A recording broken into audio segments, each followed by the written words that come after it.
நம்முடைய முத்தமிழறிஞர் தலைவர் கலைஞருடைய பெயரால்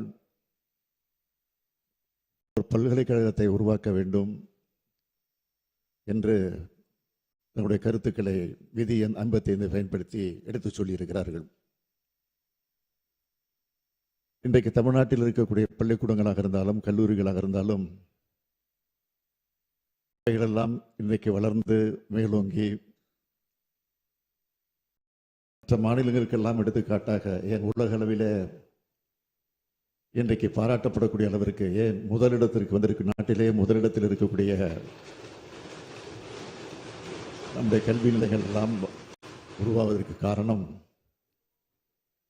பல்வேறு தலைவர்கள் இருந்தாலும் அதில் முக்கியமான தலைவர்கள் ஒருவராக நம்முடைய முத்தமிழறிஞர் தலைவர் கலைஞர் அவர்கள் விளங்கிக் கொண்டிருக்கிறார்கள். அப்படிப்பட்ட கல்வியினுடைய வளர்ச்சிக்கு பாடுபட்டிருக்கக்கூடிய பல்வேறு திட்டங்களை உருவாக்கி தந்திருக்கக்கூடிய நம்முடைய தலைவர் கலைஞர் அவர்கள் எல்லோரும் குறிப்பிட்டதைப் போல பல்கலைக்கழகங்களுக்கெல்லாம் ஒரு பல்கலைக்கழகமாக விளங்கிக் கொண்டிருக்கக்கூடிய நம்முடைய முத்தமிழறிஞர் தலைவர் கலைஞர் அவர்களுக்கு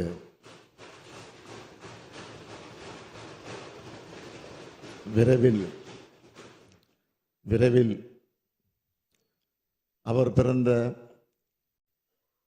ஒருங்கிணைந்த தஞ்சை மாவட்டத்தில் இருக்கக்கூடிய கும்பகோணத்தில்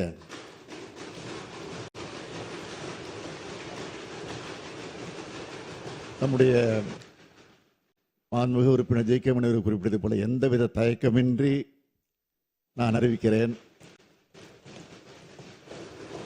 அங்கே கலைஞர் பெயரால் கும்பகோணத்தில் விரைவில் பல்கலைக்கழகம் ஏற்படுத்தப்படும் என்ற உறுதியான செய்தியை மீண்டும் சொல்லுகிறேன்.